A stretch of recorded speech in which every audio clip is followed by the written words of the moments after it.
నమస్కారం city news కి స్వాగతం। ఈ నెల 23వ తేదీ ఛత్రపతి శివాజీ పట్టాభిషేక మహోత్సవ శోభాయాత్ర సందర్భంగా నిర్వహించే బైక్ ర్యాలీని విజయవంతం చేయాలని బీజేపీ నాయకులు పాటిబండ్ల రామకృష్ణ పిలుపునిచ్చారు। బుధవారం గంగానమ్మపేటలోని ఆయన కార్యాలయంలో ఏర్పాటు చేసిన విలేకరుల సమావేశంలో పాటిబండ్ల రామకృష్ణ మాట్లాడారు। ఛత్రపతి శివాజీ పట్టాభిషేక్తుడైన రోజును హిందూ సామ్రాజ్య దినోత్సవంగా జరుపుకుంటామని, ఇందులో భాగంగా తెనాలిలో ప్రతి సంవత్సరం బైక్ ర్యాలీ నిర్వహించడం జరుగుతుందని, శివాజీ హిందూ సామ్రాజ్య దినోత్సవ కమిటీ ఆధ్వర్యంలో ఈ నెల 23వ తేదీ పట్టణ మార్కెట్ యార్డ్ నుండి శివాజీ చౌక్ వరకు భారీ బైక్ ర్యాలీ నిర్వహిస్తున్నట్లు తెలిపారు। కార్యక్రమాన్ని జయప్రదం చేసి హిందువుల ఐక్యతను చాటాలని రామకృష్ణ పిలుపునిచ్చారు। కార్యక్రమంలో మైలా హరికృష్ణ తదితరులు పాల్గొన్నారు। రేపు 23వ తారీఖు అయితే మనం హిందూ సామ్రాజ్య దినోత్సవంగా భావిస్తాము।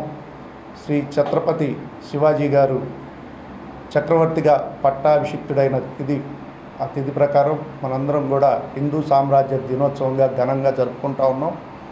మీరు గతంలో కూడా తెనాల్లో ఆ తిథి రోజు ప్రతి సంవత్సరం ఒక భారీ బైక్ ర్యాలీని చేపడుతూ ఉంటాం। అందులో భాగంగానే రేపు 23వ తారీఖు శ్రీ ఛత్రపతి శివాజీ హిందూ సామ్రాజ్య దినోత్సవ కమిటీ ఆధ్వర్యంలో ఒక భారీ ర్యాలీని చేపట్టడం జరుగుతోంది। ఈ సందర్భంగా మన మార్కెట్ యార్డ్ నుంచి ఏదైతే రత్నాడాగిస్ దగ్గర ఉన్న శివాజీ బొమ్మ దగ్గర వరకు ఈ ర్యాలీ జరుగుతూ ఉంది।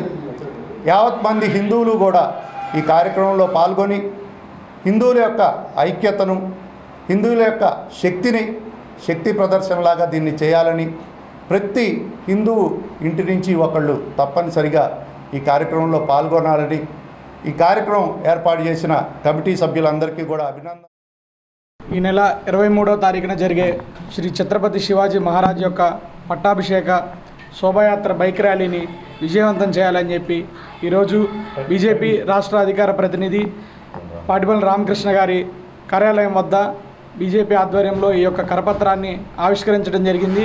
ఈ యొక్క ర్యాలీలో తెనాలి పుర ప్రజలు, అదేవిధంగా చుట్టుపక్కల ఉన్న పల్లెటూర్ల నుంచి ప్రతి ఒక్కరూ హిందూ బంధువులందరూ కుల మతాలకు అతీతంగా ఈ యొక్క హిందూ బైక్ ర్యాలీని జయప్రదం చేసి హిందూ శక్తిని చూపించాలని, అదేవిధంగా శివాజీ మహారాజ్ గారి యొక్క ఆశయాలు ఏవైతే ఉన్నాయో వాటిని రానున్న రోజుల్లో యావత్ హిందూ సమాజానికి తెలిసే విధంగా ఈ యొక్క ర్యాలీని మేము చేపట్టడం జరుగుతుంది। కావున ప్రజలందరూ పాల్గొని ఈ యొక్క ర్యాలీని విజయవంతం చేయాలని చెప్పి కోరుకుంటా ఉన్నాం। ప్రభుత్వ ఆదేశాల మేరకే ప్రభుత్వ పాఠశాలలో చదువుతున్న ప్రతి ఒక్క విద్యార్థికి విద్యా కానుక కిట్ ను అందిస్తున్నట్లు ఎంఈఓ జయంతిబాబు తెలిపారు। తెనాలి మండల పరిధిలోని పాఠశాలలకు సంబంధించిన విద్యా కానుక కిట్లు తెనాలి చెంచుపేటలోని కేఎస్ఎం పాఠశాలకు రావడం జరిగిందని, అక్కడి నుండి విద్యార్థి వారీగా ప్రతి పాఠశాలకు కిట్లను పంపించే కార్యక్రమం విజయవంతంగా పూర్తి చేసినట్లు జయంతిబాబు వెల్లడించారు। ఇప్పటి వరకు ఉన్న విద్యార్థులకు మాత్రమే కాక కొత్తగా చేరే విద్యార్థులకు కూడా విద్యా కానుక అందించే విధంగా చర్యలు తీసుకుంటామని చెప్పారు। విద్యా కానుక కిట్ల పంపిణీకి సహకరించిన సిబ్బందికి కృతజ్ఞతలు తెలిపారు। రాష్ట్ర ప్రభుత్వం ప్రతిష్టాత్మకంగా 1 నుండి 10వ తరగతి చదివేటటువంటి విద్యార్థులందరికీ విద్యా కానుకని అందించడం కోసం మండల పాయింట్కి పాఠ్యపుస్తకాలు, షూసు, యూనిఫామ్స్, బెల్టు అందించడం జరిగింది। వీటిని ప్రతి పాఠశాలకు విద్యార్థి వారీగా కిట్గా తయారు చేసి ఈ రోజుకి మండలంలో 10,020 కిట్టుల్ని ప్రతి పాఠశాలకు ప్రతి విద్యార్థికి చేరే విధంగా ప్లాన్ చేసి ఈరోజు మధ్యాహ్నానికి ఈ కార్యక్రమాన్ని పూర్తి చేయడం జరిగింది। ఈ పాఠశాలలో ఉపాధ్యాయులు వీటన్నిటిని ప్రతి ఒక్క విద్యార్థికి ఇచ్చి ఎక్కడైనా చిన్న ప్రాబ్లమ్స్ ఉంటే వాటిని ఇంటర్నల్గా అడ్జస్ట్ చేసుకుని ప్రభుత్వ ఉద్దేశం మేరకు, ఆదేశాల మేరకు, గౌరవ ముఖ్యమంత్రి గారి ఆదేశాల మేరకు ప్రతి ఒక్క విద్యార్థి విద్యా కానుకని వినియోగించుకునే విధంగా చూడవలసినటువంటి బాధ్యత ప్రతి ఉపాధ్యాయుని మీద, పాఠశాల విద్యాశాఖలో తెనాలి మండలంలో పనిచేసేటటువంటి ప్రతి సిబ్బంది మీద ఉంది। ప్రతి ఒక్క విద్యార్థికి 10,020 మంది విద్యార్థులకు కిట్టులు ఉపయోగించుకునే విధంగా చూడాల్సిందిగా కోరుతున్నాం।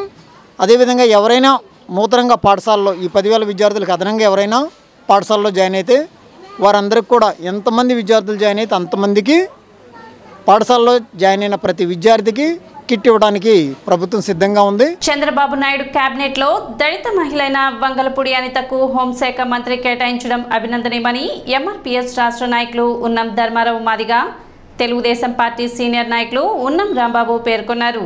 ఇటీవల ఏర్పడిన రాష్ట్ర మంత్రివర్గంలో దళిత మహిళకు హోంమంత్రి దక్కడంపై తెలుగుదేశం పార్టీ సీనియర్ నాయకులు ఉన్నం రాంబాబు ఆధ్వర్యంలో రూరల్ మండలంలోని కొలకలూరు గ్రామంలో డాక్టర్ బిఆర్ అంబేద్కర్, డాక్టర్ బాబు జగజీవన్ రామ్, మాజీ ముఖ్యమంత్రి ఎన్టీఆర్ విగ్రహాలకు పూలమాలలతో నివాళులర్పించి ముఖ్యమంత్రి చంద్రబాబు నాయుడు చిత్రపటానికి బుధవారం పాలాభిషేకం చేశారు.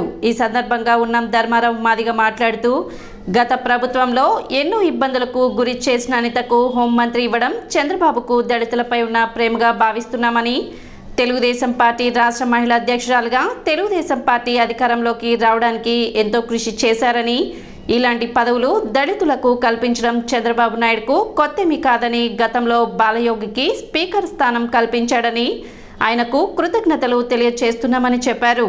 ఈ సందర్భంగా తెలుగుదేశం పార్టీ నాయకులు ఉన్నం రాంబాబు మాట్లాడుతూ, దళిత మహిళకు హోంమంత్రి రావడంపై ఆలపాటి రాజేంద్ర ప్రసాద్ నాయకత్వంలో కొలకలూరు గ్రామంలో ఉన్న అంబేద్కర్, జగజీవన్ రామ్, ఎన్టీఆర్ విగ్రహాలకు నివాళులు అర్పించడం, చంద్రబాబు నాయుడు చిత్రపటానికి పాలాభిషేకం చేయడం సంతోషంగా ఉందని, వైసీపీని పాతాళానికి తొక్కుతామని నెరవేర్చిన పవన్ కళ్యాణ్కి అభినందనలు తెలియజేస్తున్నామని తెలిపారు.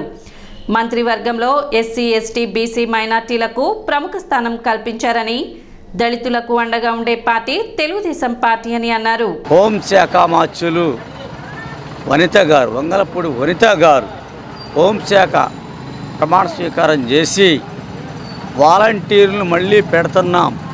2,80,000 మంది వాలంటీర్లు పెడుతున్నాం. వారు గనక లబ్ధిదారుల దగ్గర లంచం తీసుకుంటే తోలు తీస్తారని చెప్పిన మాదిగ బిడ్డ వనిత గారు. ఆమెకు అభినందనలు. ఆమెకి క్యాబినెట్లో స్థానం కల్పించినటువంటి చంద్రబాబు నాయుడు గారికి అభినందనలు, అలాగే పవన్ కళ్యాణ్ గారికి అభినందనలు, అలాగే మోడీ గారికి అభినందనలు. ఈ కూటమి గెలిచి ప్రభుత్వం ప్రతిపక్ష స్థాయిలో కూడా కూర్చోలేని స్థితిలో, ఏది జగన్మోహన్ రెడ్డి గారు కూర్చోలేని స్థితిలో నిలబెట్టింది మాదిగ జాతి.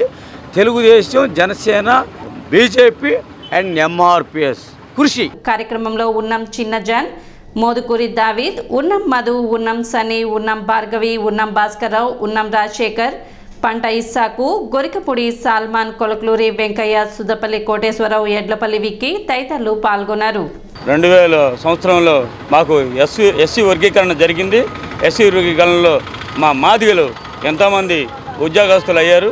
అట్లాగే ఈరోజు వంగలపూడి అనిత గారు లో క్లాస్ ఎస్సీ మాదిగ బిడ్డకి మరి బీజేపీ పార్టీ, జనసేన పార్టీ, మరి ఎంఆర్పిఎస్ కృష్ణమాది గారి మద్దతుతో మరి తెలుగుదేశం పార్టీలో ఎంతోమంది అగ్రవర్ణాలు ఉన్నారు. అంతమంది అగ్రవర్ణాల్లో కూడా సింషారిటీ ఇన్ని సంవత్సరాల్లో కూడా కాసి వడపోసి ఒక ఉపాధ్యాయురాలు టీచర్ ఉద్యోగం చేస్తూ మరి అటువంటి వ్యక్తిని మరి చంద్రబాబు గారు గుర్తుపెట్టుకొని మరి ఈరోజు హోమ్ మినిస్టర్ ఇచ్చారంటే మాకు గర్వంగా ఉంది. తెనాలి మండల విద్యాశాఖ ఆధ్వర్యంలో నేను బడికి పోతా కార్యక్రమం నిర్వహించారు. ఈ సర్వేలో భాగంగా 5 సంవత్సరాలు నిండిన 3 చిన్నారులను కేసీఎం పాఠశాలలో చేర్చే విధంగా వారి తల్లిదండ్రులతో మాట్లాడి ఒప్పించారు. ఈ సందర్భంగా మండల విద్యాశాఖ అధికారి జయంతి బాబు మాట్లాడుతూ, బడి ఈడు పిల్లలందరినీ బడిలో చేర్చి బడి బయట పిల్లలు లేని గ్రామంగా తీర్చిదిద్దడమే నేను బడికి పోతా కార్యక్రమం లక్ష్యమని తెలిపారు. జూన్ 13వ తేదీ నుండి జూలై 12వ తేదీ వరకు ఈ కార్యక్రమం ఉంటుందని, ఇందులో తెనాలి మండలం ముందుండే విధంగా కృషి చేస్తున్నట్లు చెప్పారు. రాష్ట్ర విద్యాభివృద్ధిలో ముందుకెళ్లాలంటే 6 నుండి 14 సంవత్సరాల వయసు కలిగిన ఏ ఒక్క బిడ్డ బడి మానేసి ఇంట్లో ఉండకుండా అందరూ విద్యాభ్యాసాన్ని కొనసాగించాలని, దీనికి ప్రతి ఒక్క తల్లిదండ్రులు సహకరించాలని ఎంఈఓ జయంతిబాబు విజ్ఞప్తి చేశారు. కార్యక్రమంలో ఎంఆర్సీ సిబ్బంది మరియు పాఠశాలల సిబ్బంది పాల్గొన్నారు.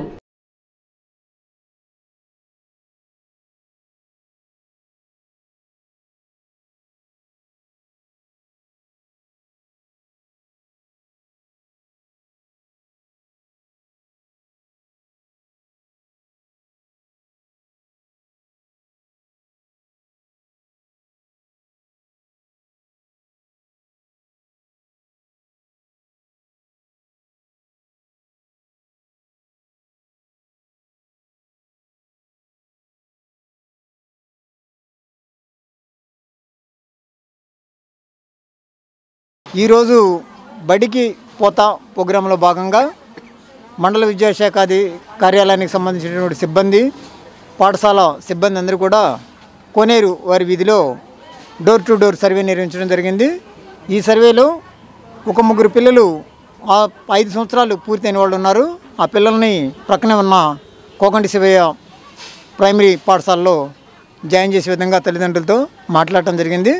అదేవిధంగా మా పర్యటనలో ఎక్కడైనా సరే బడి ఈడు కలిగినటువంటి పిల్లలు అంటే 6 నుండి 18 సంవత్సరాల లోపు వాళ్ళు ఎవరైనా పాఠశాలకు పోకుండా ఉంటే వారందరినీ పాఠశాలలో చేర్పించడం కోసం గౌరవ ముఖ్యమంత్రి గారు ఆదేశించినటువంటి షెడ్యూల్ ప్రకారం రాష్ట్ర పథక సంచాలకులు అదేవిధంగా కమిషనర్ గారు ఇచ్చినటువంటి ఉత్తర్వుల మేరకు జూన్ 13వ తేదీ నుండి జూలై 12వ తేదీ వరకు ఈ కార్యక్రమాన్ని రోజువారీగా నిర్వహించడం జరుగుతుంది. దీనిలో ఎన్యూమరేటర్స్ ఇంటింటికి వెళ్ళి ఆ ఇంట్లో ఉన్నటువంటి కుటుంబ సభ్యుల సంఖ్య ఎంత, వాళ్ళలో 6 నుండి 18 సంవత్సరాల వయసు ఉన్నటువంటి పిల్లలు ఏం చదువుకుంటున్నారు, ఒకవేళ ఏ పాఠశాలకు వెళ్ళకపోతే వాళ్ళ వయసును అనుసరించి ఏ పాఠశాలలో వాళ్ళు చేరడానికి అరువులో గుర్తించి ఆ పాఠశాలలో చేర్పించి మన తెనాలి మండలంలో 0 బడి బయట విద్యార్థులు ఉండే విధంగా కృషి చేయడానికి ప్రయత్నం చేస్తున్నాం. సిటీ న్యూస్ ఇంతటితో సమాప్తం. నమస్కారం.